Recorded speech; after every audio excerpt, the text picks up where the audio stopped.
शरणागत दीनार्त परित्राणपरायणे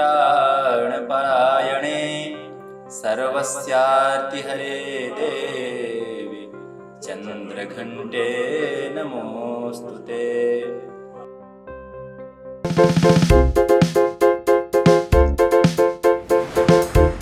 आप देख रहे हैं केवल सत्संग। नमस्कार, जय माता दी। शरणागत दीनार्त परित्राणपरायणे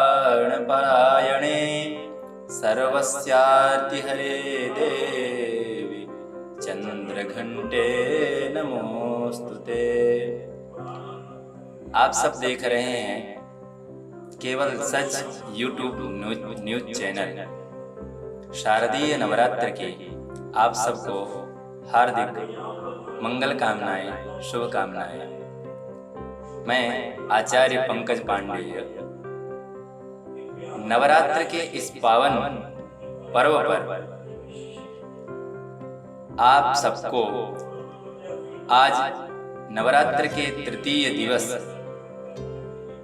की जो प्रधान देवी हैं, जैसा कि हम जानते हैं कि नव दिवसों में देवी भगवती के नव स्वरूपों की हमारे यहाँ पे पूजा की जाती है। नव स्वरूपों के क्रमशः नाम भी आप जानते ही होंगे। मैं आपको पुनः एक बार स्मरण करवाना चाहूँगा। प्रथमं शैलपुत्री च, द्वितीयं ब्रह्मचारिणी, तृतीयं चंद्रघंटेति, कूष्मांडेति चतुर्थकं, पंचमं स्कंदमातेति, षष्ठं कात्यायनीति च, सप्तमं कालरात्रीति, महागौरीति चाष्टमं, नवमं सिद्धिदात्री च, नवदुर्गाः प्रकीर्तिताः। इस प्रकार नव दिवसीय जो यह नवरात्र होता है, इसमें भगवती आद्या शक्ति की नव स्वरूपों की पूजा होती है। आज उसी नवरात्र का तृतीय दिवस है, तो उस तृतीय दिवस की जो उपास्य देवी हैं, उनका कैसे उनकी उपासना करनी है, उसके बारे में मैं आप सबसे उनके बारे में, उनके स्वरूप के बारे में वर्णन करने जा रहा हूं। भगवती माँ चंद्रघंटा, जैसा कि उनके नाम से ही हमें जानकारी मिल रही है, चंद्रघंटा, इस नाम में ही हमको उनके स्वरूप के बारे में थोड़ी थोड़ी जानकारी हो जाती है। फिर भी हम देखते हैं, माँ के मस्तक पर एक चंद्र, अर्धचंद्र विराजमान है, एक घंटे का अर्धचंद्र विराजमान है, इसीलिए इनका नाम चंद्रघंटा है। इसके अतिरिक्त माँ का जो पावन शरीर है, वह अत्यंत स्वर्ण आभा में, स्वर्णिम आभा से देदीप्यमान हो रहा है। स्वर्ण जैसे उनकी धवल कांति है, उज्ज्वल कांति है। माँ के 10 हाथ हैं, चंद्रघंटा माँ के 10 हाथ हैं, और उन 10 हाथों में वो किसी में चक्र, किसी में खड्ग, किसी में तलवार आदि धारण किए हुए हैं। भगवती माँ चंद्रघंटा युद्ध की तैयारी में, अर्थात युद्ध क्षेत्र में जब कोई वीर जाता है, उस समय जैसे वह सुसज्जित होता है, उसी तरह भगवती माँ चंद्रघंटा उस सुसज्जिता अवस्था में सिंह पर विराजमान होकर के और धवल सूर्य की आभा अर्थात नारंगी वर्ण इनको बहुत प्रिय वर्ण है, प्रिय रंग है इनका। तो उसी नारंगी वर्ण से सुशोभित यह वस्त्र पहने हुए हैं, बहुत ही देदीप्यमान हो रही हैं, अपने भक्तों के ऊपर तो कृपा करती हैं और शत्रुओं का विनाश करने के लिए एक प्रचंड रूप, इनका प्रचंड स्वरूप दिखाई देता है। तृतीय दिवस की उपासना में माँ की आराधना करने वाले साधक को भी चाहिए कि वह माँ की प्रसन्नता के लिए शुभ्र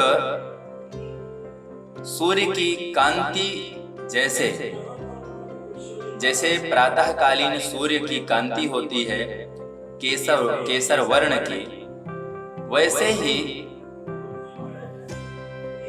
धवल चमकते हुए नारंगी वर्ण या केसर वर्ण, हम उसको कह सकते हैं, केसर वर्ण से सुशोभित वस्त्र को धारण करें, मन को शांत करे, पवित्र होकर के स्नान आदि करके आसन पर विराजमान हो और भगवती माँ चंद्रघंटा को अपने सम्मुख रख करके उनके चित्रपट को बड़े ही प्रेम से उनका पूजन करे।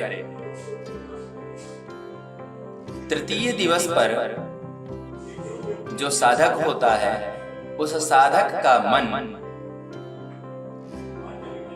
मणिपुर चक्र में प्रवेश करता है। जब वह मन मणिपुर चक्र में प्रवेश करता है, तब साधक को अलौकिक वस्तुओं का दर्शन होता है।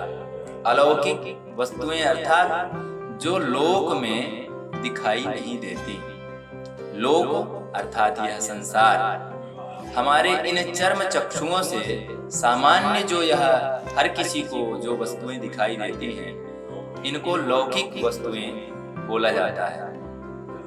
और जो अत्यंत दैवीय वस्तुएं होती हैं, दैवीय शक्तियां होती हैं, हमारे इसी प्रकृति में विराजमान हैं, प्रकृति में विद्यमान है, उन अलौकिक वस्तुओं का, अलौकिक शक्तियों का हमें दर्शन, हमें श्रवण होने लगता है। विभिन्न प्रकार की ध्वनियां हमको सुनाई देने लगती हैं या उस साधक को सुनाई देने लगती हैं जो भगवती माँ चंद्रघंटा की उपासना करता है। तृतीय दिवस पर उस साधक के अंदर एक बहुत विचित्र अलौकिक शक्तियों का, अलौकिक ध्वनियों का उसको श्रवण होने लगता है।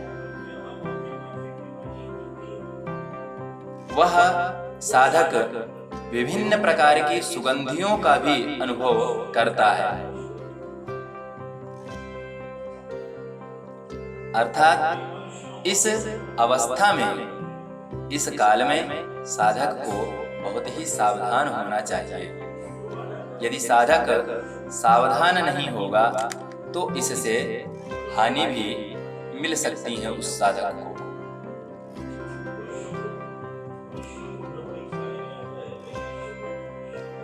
भक्त को जहां तक संभव हो पूजन के समय सूर्य के अभिमुख होना चाहिए, अर्थात पूर्व दिशा की ओर ही होना चाहिए। भगवती माँ चंद्रघंटा की जो साधक उपासना करता है, वह शत्रुओं पर विजय प्राप्त करता है, वह सुख शांति को प्राप्त करता है, वह ज्ञान को प्राप्त करता है। उसके जितने भी शत्रु होते हैं वो पराजित होते हैं, शत्रु आदि से वह निवृत्त होता है। माँ के प्रति एक श्लोक को हम देखते हैं। पिंडज प्रवरारूढ़ा चंडकोपास्त्रकैर्युता प्रसादं तनुते मह्यं चंद्रघंटेति विश्रुता। भगवती माँ चंद्रघंटा की जो सेवा करता है, उपासना करता है, ऐसे साधक को प्रसन्नता की प्राप्ति होती है। प्रसादम तनुते मह्यम चंद्रघंटेति विश्रुता। चंद्रघंटा माँ प्रसाद का विस्तारण करती हैं, अर्थात प्रसन्नता प्रदान करती हैं।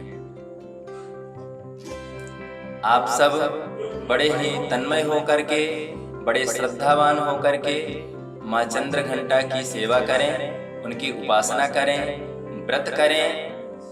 यह नवरात्र शक्ति साधना का ही काल होता है। इस काल में हम जितना अधिक से अधिक हो सके अपने मन को भगवती के चरणों में अर्पण करें। भगवती माँ के जो विभिन्न स्वरूप हैं, प्रतिदिन उनके स्वरूप के अनुसार ही, उनके गुणों के अनुसार ही, उनके विधि विधान के अनुसार ही हम उनकी पूजा करें तो अधिकाधिक हमें लाभ प्राप्त होगा। वह साधक सिद्धि को प्राप्त करेगा। आप सब इस सच YouTube न्यूज चैनल के माध्यम से भगवती के इस पूजन उपासना क्रम को देख रहे हैं। आदरणीय ब्रजेश उर्वार जी और समस्त उनके सहयोगी गण आप सब से जुड़ करके आप सबके उन्नति के लिए यह जो कार्य कर रहे हैं, निरंतर आप सबको जय माता दी। सर्वमंगल मांगल्ये शिवे सर्वार्थ साधिके शरण्ये त्र्यंबके गौरी नारायणी नमोस्तुते।